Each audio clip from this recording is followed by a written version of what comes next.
Hi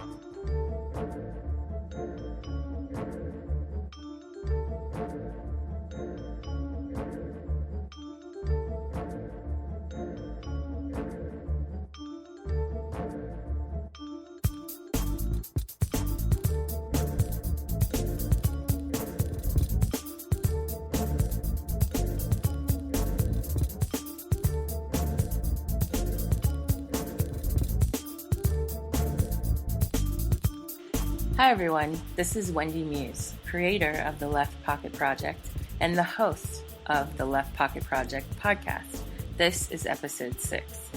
I'm excited to let you all know that the Left Pocket Project has expanded to several outlets beyond Twitter and SoundCloud. So right now you can find the Left Pocket Project podcast on SoundCloud, on Spreaker, and on iTunes simply by searching Left POC on all of those sites. You can also follow the Left Pocket Project by visiting Twitter, Left POC, on Patreon to show your support via Left POC, and you guessed it, also on Facebook and Media Revolt by searching for Left POC. Now for the show. Today I'll be speaking with two of the activists and founders of the AFROSOC, or the Afro-Socialists and Socialists of Color Caucus of the Democratic Socialists of America. The first of these is Yasmina Price. She's an activist and one of several founders of AFROSOC. She is currently on the Racial Justice Steering Committee and Citywide Leadership Committee of the New York City DSA and works for New York Communities for Change, a community organization fighting against racial oppression and economic injustice. Growing up in Niger, France, and Italy with mixed West African and American heritage has allowed her to become familiar with the global mechanisms of racism, imperialism, and colonialism, as well as the European left. She is committed to the possibility of radical change, the growth of robust networks of leftists of the African diaspora, and full abolition of all oppressive structures. I also speak with Jazz Hooks, who's an activist and another founder of AFROSOC. He is on the Citywide Leadership Committee of the New York City DSA, representing the Bronx and Upper Manhattan branch. Growing up in the Bronx, Jazz Hooks has experienced the intersections of racism and capitalism and how they manifest in the day-to-day lives of the working class. He's devoted to building working class power to achieve a world free from capitalist oppression. So let's get started and hear my conversation with them. I'm here today with Jazz and Yasmina from Afro-Socialist of the Democratic Socialists of America. Thank you both for being here with me. Thank you. Thanks for having us. So I'm going to start with the bare bones basic question. Why DSA, and how did you all become involved with Democratic Socialists of America? Yeah, so I first heard about DSA from social media, like a lot of the members who joined after the boom. And I decided to join because I felt that the group had the greatest opportunity for the left to grow. And a lot of other people agreed because it's become the largest socialist organization in decades. And we created the Afro-Socialist Caucus because, like, unfortunately, many left groups, the group isn't as diverse as it should be, and we wanted to provide a space where people of color could come together and learn about things such as the Black radical tradition and the history of other leftists of color and their influence on Western left thought, and bring the ideas of trying to abolish the system of class oppression that we have that leads to racism, imperialism, all this other things, because we feel it closely tied to our experiences. My trajectory was a little bit more haphazard. I hadn't heard about DSA at all until a random college friend invited me to go to a branch meeting with her, and I did go. And it was right after the inauguration, so it was still when the meetings were very heavily attended, and there was an enormous amount of energy sort of post that huge catastrophe. And a large part of the reason that I stuck with it, although like Jazz, I was just sort of immediately shocked by the overwhelming whiteness of the organization, was that I joined the Racial Justice Working Group, which at the time we didn't have a steering committee yet, so it was headed basically entirely by our comrade Bianca, who's also the chairperson of the labor branch. And I think seeing a Black woman at the head of a space which was speaking to the issues which were most important to me made it really easy to feel more comfortable, more at home. And then my involvement sort of escalated from there. And I think I'd also had a sort of growing left politic brewing, in part because I came from countries where, the word socialism wasn't a dirty word the way it is in the U.S. So can you all both actually give the listeners a bit of background? I want to rewind just a tad, because I had heard some rumblings here and there about the group, primarily through criticism, which we'll get to in just a minute. But I wanted to know sort of the background itself on the group within the DSA. How did you all coalesce to form the group? And then also, how did you all become involved in the social media aspect of the group? Well, we knew that the national convention was on the horizon in the sort of midsummer, and both of us, as well as our comrades, Bianca, who I just mentioned, Cara, who's also on the steering committee of the Racial Justice Working Group, and also largely Andrew from the New Jersey chapter, just sort of came together and realized, okay, well, the convention is happening, resolutions will pass, and this is exactly our opportunity to make some important changes. And Jazz was the one who sort of dropped that initial seed of, we need a caucus. And we basically wrote the resolution, and it passed. And from then on, we had official status as a DSA national caucus. But Jazz, I'm sure there's some details you want to add. The reason I thought that we should have a caucus is because we have DSA has a very decentralized structure. So, completely volunteer. You don't really have much say over making people do things. So we wanted to have it, be all voluntary association. You can opt in to a caucus, and I felt that would be the most efficient way to have people communicate on a national level, and having it pass its convention ensured that we would have access to national resources and that the entire organization's representatives would be involved in ensuring that this is something that the organization sees as necessary and supports. How did you all end up having a relationship with BYP? Because from what I understand, the caucus also involves a lot of input from groups like Black Youth Project and others. How does this work within the organization? It's really not. We don't actually have a strong working relationship with them as it stands. The way that their agenda for Black futures came to be written into the resolution was that I'd come across it and read it, and it's just an incredible document. And I think it is just such a concise primer about a lot of the things that we see ourselves as fighting for as Black and leftists of color. And we definitely do not want to replicate that, what is often sort of white gesture of appropriating someone else's work just to sort of replicate it. So we thought, instead of trying to reinvent the wheel, here's this fantastic document. We got their permission to officially endorse it as part of our resolution. And so we did just that. So that's actually a nice segue to thinking about some of the criticisms of the caucus. It's actually interesting because before I started following you all on social media through the Left Pocket Project, I'd mainly been hearing negative things, unfortunately. And while I obviously support the cause, and I think that what you all are doing is great, and it's definitely necessary to always have a closer engagement, I should say, with some of the issues that are facing people of color, that are facing women, et cetera. I found that some of the criticisms were outweighing what you all were actually doing in terms of work. And one of those criticisms that has been made is that the caucus is some form of tokenism within the DSA, which still remains, from what I understand, predominantly white.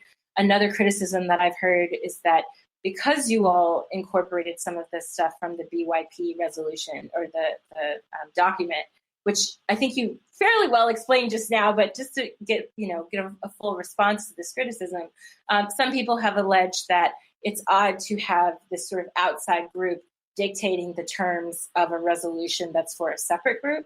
And so I was just wondering, now that you all have the opportunity and we're talking about it, how you all have personally felt about some of these criticisms and how you would take this opportunity to respond to some of them, and in particular thinking about what you all have done within the DSA on your own end. How would you respond to some of the criticism that I'm sure you all have heard and maybe even possibly discussed within DSA?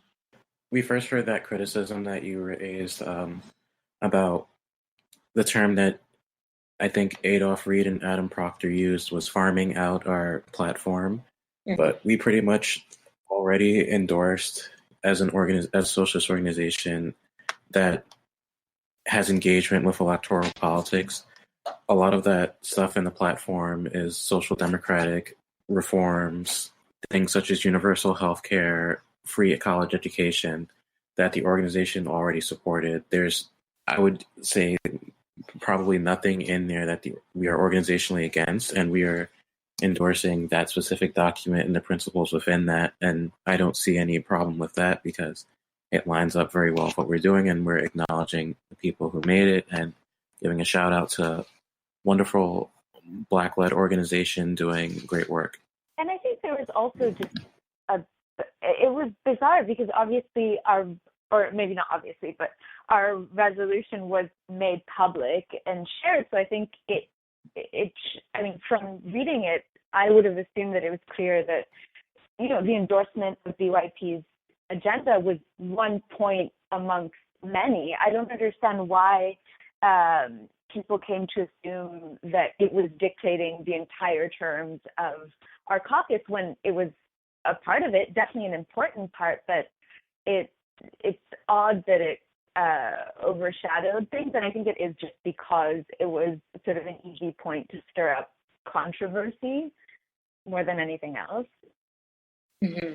And as I was listening to what you were just saying, I was thinking, okay, beyond this particular point of controversy, right, which I think indeed it was sort of something that people hyper-focused on, and I think that detracted away from a lot of the work that you all were doing within the DSA. So I was wondering if you could talk a little bit more about the work that the caucus does, and even perhaps resolutions or things that you all talked about during the convention and how you all are applying them in the present. So the major thing that we've done since the resolution passed was the Afro-Socialist training weekend we had. We brought in people from chapters all over the country to be part of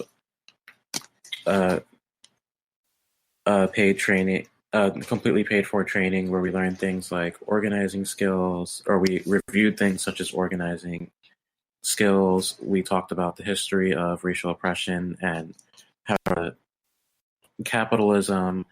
We talked about the vision we have for building leadership and identifying leaders in our own chapters to try and provide people who, as Yasmina said earlier, seeing Bianca in a leadership role was an influence on her joining DSA, because while we're not only about optics, we understand that optics still matter, and we want to empower people to be leaders in their own right, not just on a basis of tokenization, but because we believe that it's truly important for us to have a strong multiracial left to have real accomplishments. Well, I think, maybe this is something we should have said before, which is sort of implied in the very existence of the caucus, was that it was and continues to be, I think, essential for our Black and members of color to have a space in which we can organize around issues, or at least through a lens which is especially pertinent to our life experience. So I think the caucus coming into being, I think we all perceived as sort of setting a foundation for a sort of work to move forward, which hadn't necessarily been possible because the organization is so white and the few members of color that we have were just so dispersed, and we didn't have a way to connect with each other. And I know definitely for me, the fact that resolution, the caucus passing, allowed us to also establish that, we are pro-abolition, we're pro-reparations. And I know that for my work in the chapter through the Racial Justice Working Group around the Right to Know Act, for example, which is, it's a piece of reform, ultimately. It's definitely not as radical. So in terms of how the work of the caucus and the resolution connects to work that we've been doing in our chapters, I think it was important for us as a caucus to know that our pro-abolition stance has been established as a baseline, because in New York in the Racial Justice Working Group, we've been working on something called the Right to Know Act, which is a piece of legislative reform. And it is something which would help with police transparency and accountability in the context of stopping people, because it would mean that there would be an enforceable law that they would have to give their name and a reason for the stop. So this is obviously not especially radical. It's definitely not nearly as strong a statement as I would want to make, but I think knowing that small piece of manageable work is happening within a framework where we know that ultimately we want full police and prison abolition is important, because I think we need to have a very strong and clear idea of what our ultimate goals are in order to move forward, knowing that, a lot of this work takes time and is slow. And our caucus officially came into being in August, but it has been an incremental progress, because none of these things happen overnight at the end of the day. Mm-hmm. And the work that you all do, is it completely separate? Like, do you all have sort of a moment that you report back to the larger chapters of the DSA, or how does the DSA incorporate what you all are doing in the larger platform? What's sort of the background on that process? Furthermore, is there a relationship that you all have between your working group or your caucus and other caucuses? Because if I'm not mistaken, there's a caucus, for example, on women's rights or something of that sort, right? So how do you all operate within the organization itself, and also with other sub-caucuses or caucuses within the larger group? We have a large degree of autonomy to do things as we see fit, as long as, we're not doing something out of left field. But in general, we have been trying to do educational events in New York mostly, and we're reaching out to other chapters to try and get them to do more educational events. And we also do social events. How the first meetings happened was Bianca had happy hours for people of color to, have us connect before we had the official caucus. And we also do, the way we connect with other groups within DSA is we do power calls once a week. All the different groups and parts of DSA get together on a call, and we give a small report back on what our week has been like, and that's our opportunity to communicate with any other group that we want to collaborate with or have questions for. For example, on the last one I was on, we had I had a request to the social media team, the national social media team, so I just said that, and then our national director sent an email linking me to the social media team. Things of that nature make it really much easier to communicate. And on the local level, we're also do an event with the Socialist Feminist Working Group. That's the one you were referring to about women's rights. Mm-hmm. And that's also a relatively large group of people in DSA. And that was the fact that the Socialist Feminist Working Group exists is also a reason that we saw it would be a good thing to have a people of color caucus. So the event that we're doing in New York that we're going to be collaborating with the Socialist Feminist Working Group on, we're doing an event talking about Black women's health impacts and the ways that capitalism fails Black women in the healthcare system, and why we have a focus organizationally on Medicare for All right now. It's one of our 3 main national priorities, and we want to talk about what we can do as socialists to address the problems that capitalism can't for Black women's health. And because it's not only about the healthcare system, it's also about housing, it's about environment, and we have to connect that all to a larger framework to show what we're going to do about the disparities. I would add, in terms of our connection to other caucuses, that I think that's also that is an area where I think we really can't at this point sort of discard the social media aspect of organizing in 2018, because I think part of because what we're fighting against, other than capitalism and the sort of big bads, is, you know, the sort of constant shooting ourselves in the foot, which I think sort of inevitably happens in a big tent organization. And I'm one of 3 people who run the AFROSOC Twitter account. And I think that is where we show up for each other. We show up for each other's issues. For example, the Veterans Working Group is very good about very, very consistently supporting AFROSOC, the Queer Caucus, the same. I think sometimes it is that because there is a measure of this work which will be happening in this sort of virtual sphere, which will have a lot of fractures and a lot of problems. And sometimes that is knowing that we of various caucuses are coming from a place where we are marginalized peoples, and I think it really matters that we show up for each other. You know, be it the Queer Caucus, the Disability Caucus.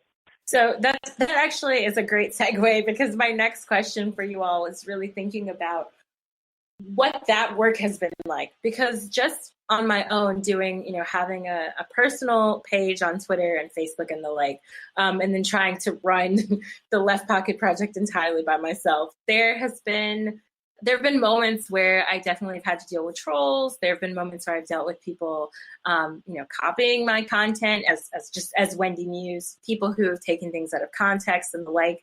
And I feel like with you all being the sort of face online, at least for the Afro-Socialist Caucus, what has that process and experience been like? Because just thinking about all the things that we saw during election 2016 and then the aftermath, and not even just, you know, thinking about trolling and the like that you may get from Republicans and liberals, but also even from other people who are self-proclaimed left-leaning Twitter users.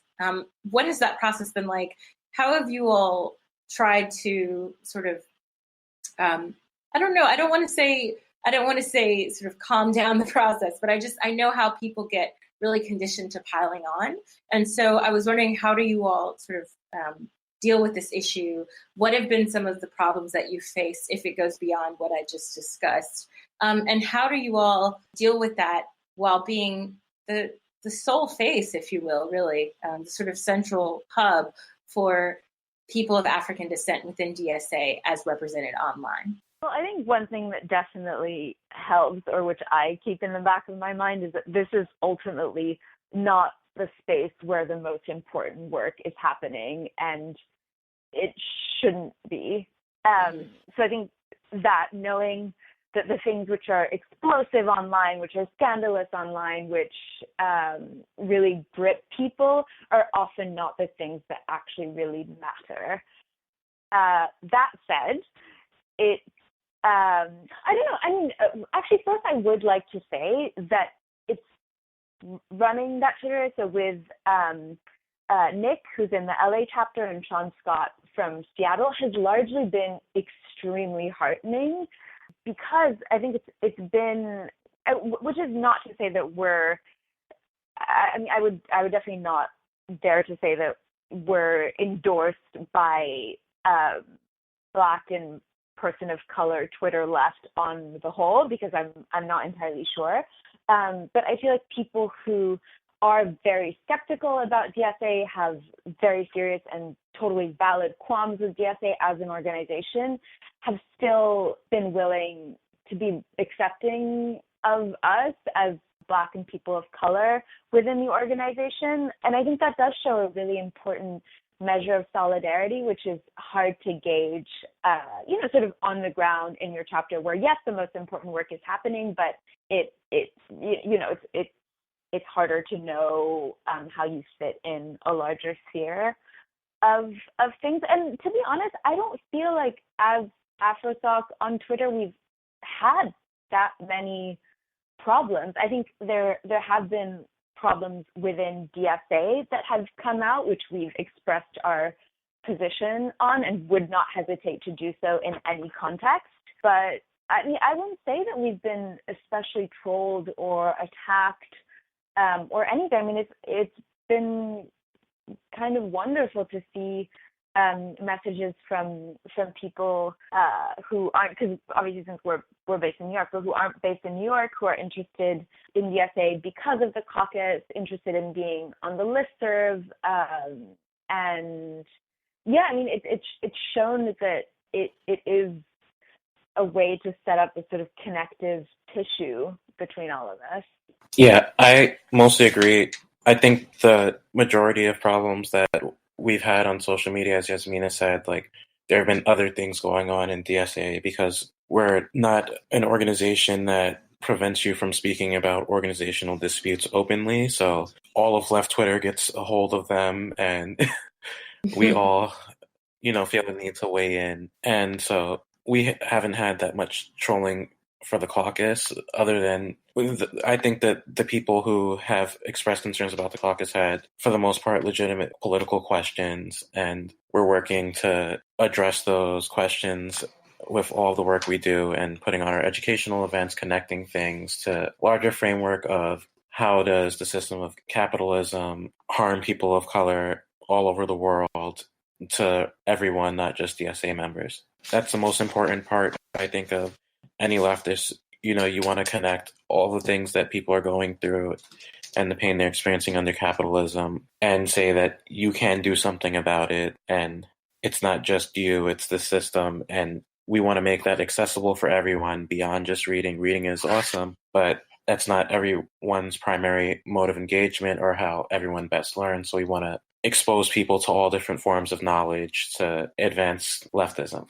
Thinking about that, it's really important that we keep in mind, ways to reach out to people beyond just reading, as you said, and also beyond that, how to get off social media, right? Because even while social media is a super important tool for organizing, sometimes I think it almost gives the impression that we're doing the work when sometimes it's not. I mean, it can't be the end all be all, right? And while I think that everyone has a different role, like I know my role more or less is that of someone who teaches and someone who can use social media as a tool for teaching. I think in your case, obviously social media is operating as a tool to help organizing that's going on offline as well. And so I was wondering, beyond the sessions that you mentioned that you wanted to have, sort of the educational sessions and live events in New York and elsewhere, what are some other means that you all have used in order to create a better sense of outreach to the communities that you're targeting?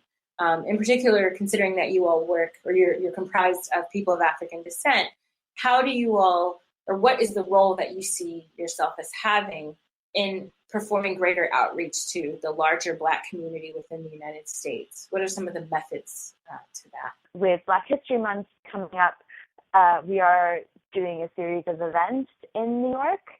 And one thing we really want to do is to try, if we can find ones that are willing to have us to do educational outward-facing events in, for example, the recreation centers, in community centers, or in the projects, because that's the thing, is that we really are not looking to just speak into this DSA echo chamber. That's not going to get us anywhere. And that's one small thing, but I think which would make a difference in terms of sort of opening ourselves. And I think that definitely the overarching method we want to use in terms of anything we do is showing our communities that we come from that DSA has something to offer first before doing anything else, because we're not looking to go in with a variant on a white savior complex of here we are, we're going to fix your problems. No, we first need to prove that we have something to offer and then sort of build from there. Because definitely as Afro-Socialists, the sort of praxis that we want to embody is one where we show up for, marginalized communities that we come from or different marginalized communities and show that we can provide something, and that should definitely start from actually providing a service from an actual material benefit. Because, frankly, give a fuck if we show up with a pamphlet and just hand it to someone. That's not doing anything for them. And one program that's been undertaken in DSA, which started in New Orleans, was for fixing brake lights. And that's materially helpful for someone who has a broken brake light, because we're not trying to replicate this sort of white savior methodology of just showing up in a community and saying, hi, we're here and we're going to save you, but not actually doing anything to back that up. Yeah, so I understand that completely because I'm someone who's born and raised in the Bronx, New York. So, and, from a low-income community, I still live there. My income isn't exactly that great.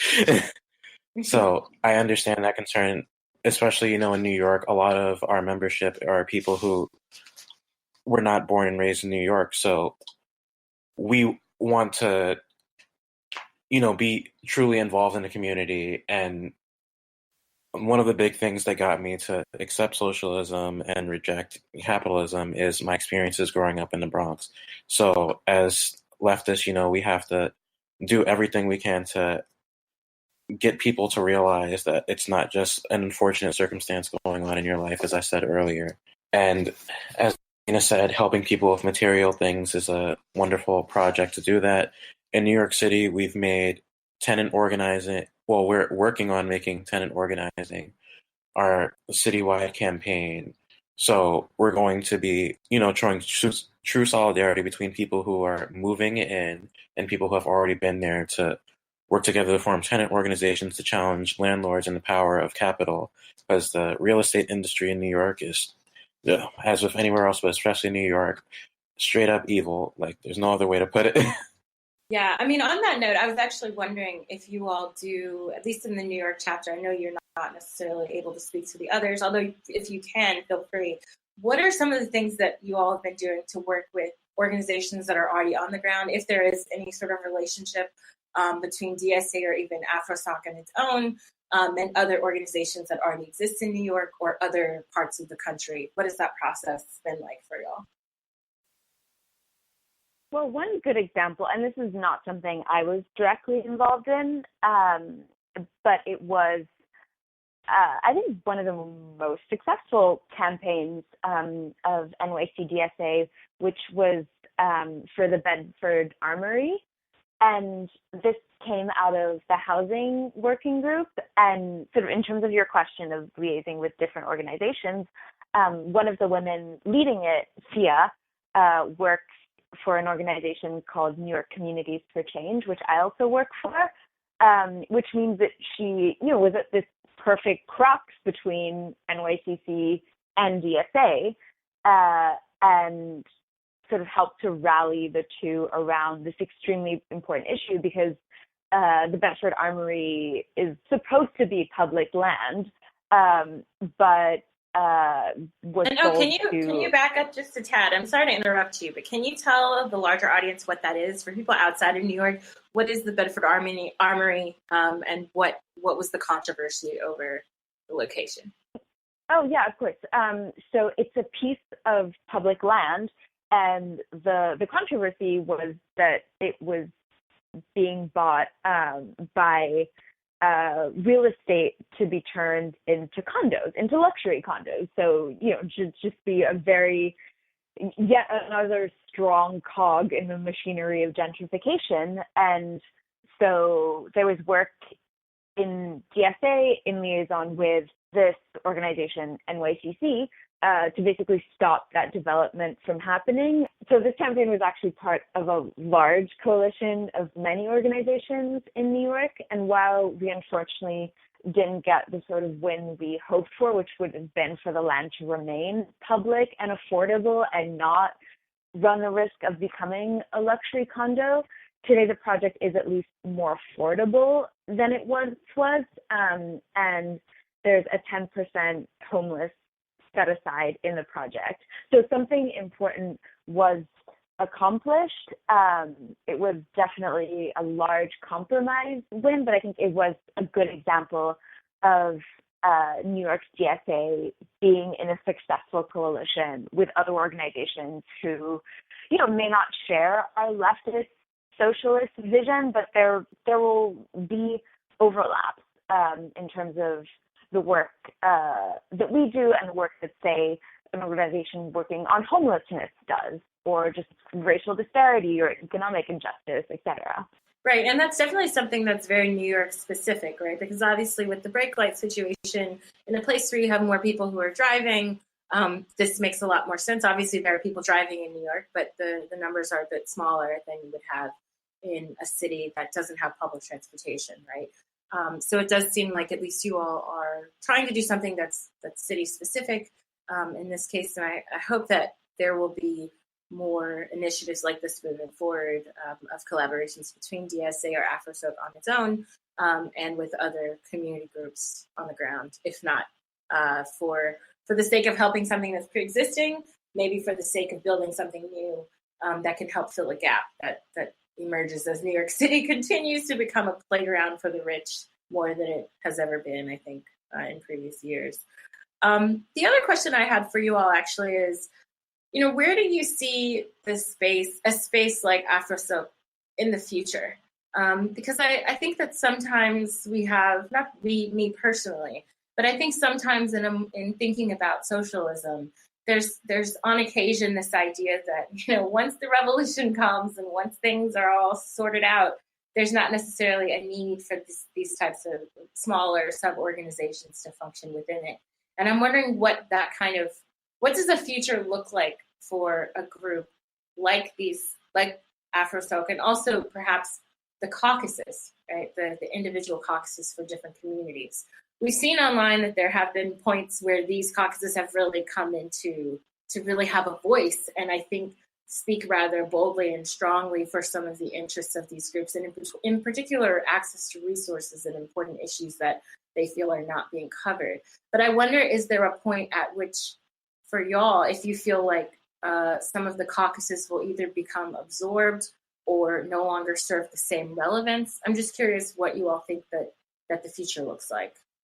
I think we definitely are, unfortunately, quite far away from the caucuses becoming redundant because everyone has just so deeply absorbed taking everyone's interest into account that it won't even be necessary to fight for that.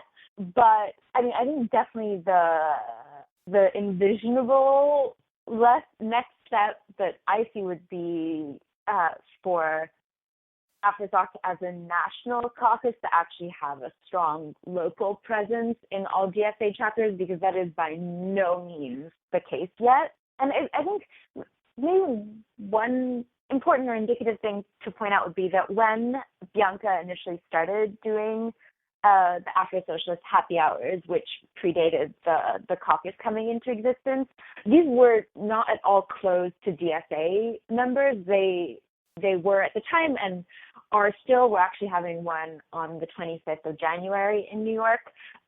We just see them as a space for all Black and leftists of color to come together. It's not about joining DSA. It's about building solidarity within the Black left. And I think we want that to continue because ultimately, we want to stand in strong, actionable solidarity with our people, and I think get to the point where AFROSOC as a national caucus with its local outposts to be able to provide consistent services and to actually be a true part of the community. And I know that, and with good reason, the Black Panthers for Breakfast program is sort of the go-to example that gets brought up all the time. But I think because it's a fantastic example, and I think it's the sort of work that we want to be doing down the line.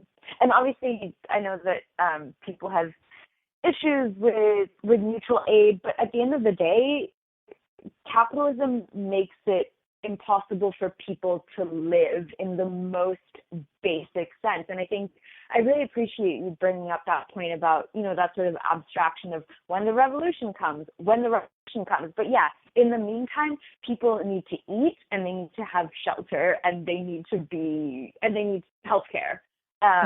So I think in whatever informal and disseminated and sort of infinitely replicable ways we can help to instill those sorts of practices, we want to. I definitely agree with Yasmina that there's going to be a need for the caucuses and different working groups based around identities for a while, because DSA seeks to be a mass organization that accepts people at all levels of political knowledge. And I think that it's vital that we have these different groups to ensure that people who have differing levels of knowledge of leftism and might have no concepts about intersectionality yet or be very familiar with them, that people from those communities are involved in shaping the conversation from their perspective among people who hold similar values and have similar experiences that can be reflected in our policies and what we teach to members of our organization. And what you spoke to about, when the revolution comes, will it be necessary? I think that probably still for a bit. It took, hundreds of, if not thousands of years to get to the point of all different oppressions we are at now today of class society. It might take who knows how many generations to truly do away with all of them. And in the abstract, none of us can really say exactly how long it would take to end, the racism that people have and has been conditioned into them. But we're glad to be part of an organization where even if people don't know things, they supported us creating the different groups such as the Socialist Feminist Working Group, AFROSOC Caucus, the Disability Working Group, because they see the value in learning from us and our experiences. And that's something I really admire about the organization, even though a lot of people do not have a lot of established political knowledge when they join. They're always willing to learn. And I think that's something that we can all appreciate. Yeah, definitely. And I really appreciate both of your answers, actually, because you started to touch on history. And for both of your answers, actually, you started talking about, on the one hand, Yasmina, you started mentioning the Black Panthers and the sort of basic material needs that many of their initiatives sought to take care of and to cover for the community.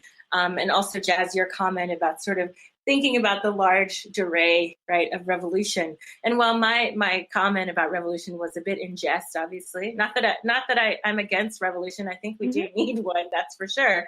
But I think, just kind of framing it in that way is a bit of a joke. But I think it's an important point that for both of you to have raised, thinking about the ways of, I guess, the importance of what we're doing in the now, right? Because while I think our projected visions of a future are one thing, we have to also deal with the immediate, and we have to have both of these things operating in tandem. So that's really important. My last question is related to history, actually, and I was wondering from both of you if there was a family member or a place that you've been, or even a particular historical figure that compelled your left-leaning tendencies and your desire to join an organization like DSA.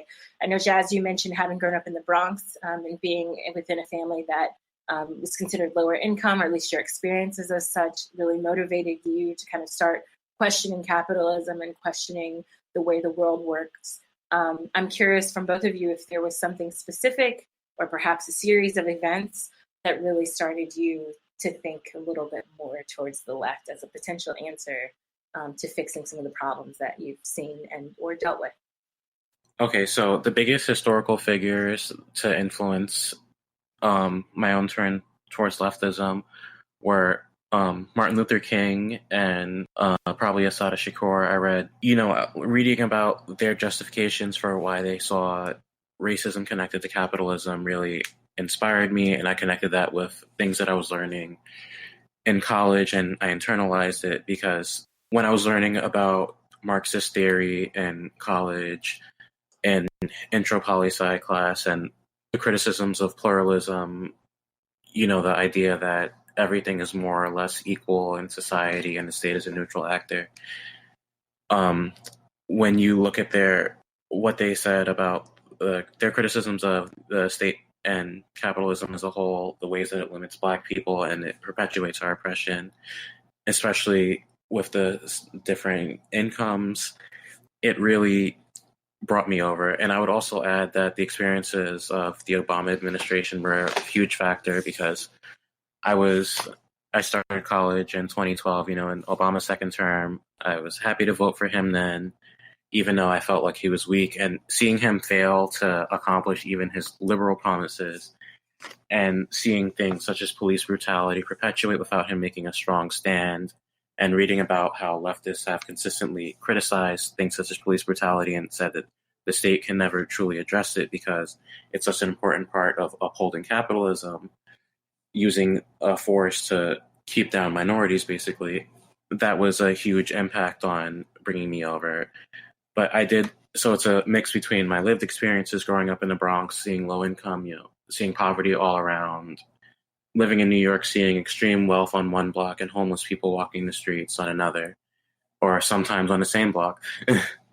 That all had a big influence in shaping my worldview. So that's why I fundamentally believe that we can convince a huge section of the working class that issues they're going through are not just isolated, they're connected to this larger system. And it's vital for us to do that if we want to win and have a better society that gets rid of all these class oppressions. I would say, I can obviously think of so many people, but I think currently, and it's definitely related to the fact that I just finished reading Freedom is a Constant Struggle, but I think Angela Davis is just sort of the timeless ideal I have in my mind of the sort of practice that I would hope to have or play a part in. And so, because I am half West African, and I say half, in the genetic division, but that definitely informs my being a lot more than, this American passport that I have for some odd reason. And actually also this maybe connects to the broader question of what I personally hope AFROSOC hope and am determined to make happen in terms of its effect on DSA as a larger organization is I really want us to have a strong anti-imperial, anti-colonial stance. And I think she embodies that sort of broad-based conception of liberation. Because I think, to be honest, when I think of Black radicalism, I think of precisely that thing which liberates everyone. Yes, it is about Black people, but it's about liberation for all across the board. And, her work coming out so strongly with Palestinian solidarity is something that I also feel very strongly about, of just having this large conception of abolition. And I really hope for a future in which the African diaspora isn't dispersed in the different violences it suffered because of the West without a strong network of connection and solidarity fighting back against that.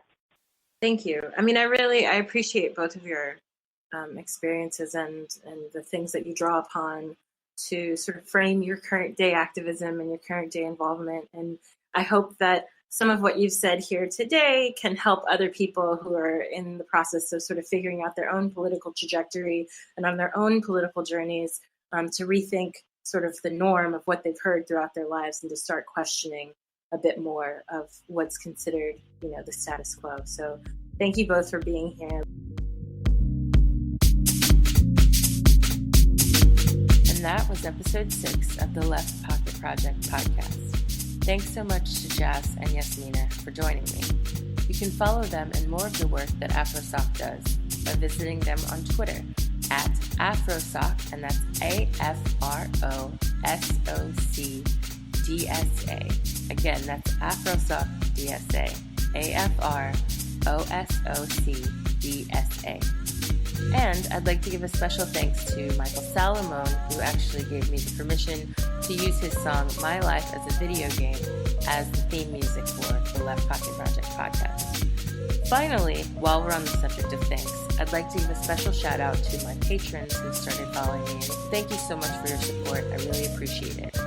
In the meantime, if you'd like to learn more about the Left Pocket Project, please follow me on Twitter, and that's at LeftPOC, on Facebook, and that's facebook.com/LeftPOC, and now on Media Revolt, just search, of course, Left POC. And I'm on Reddit, and Spreaker, and SoundCloud, and iTunes, all by easily searching for Left POC. Thanks again for listening, and have a good one.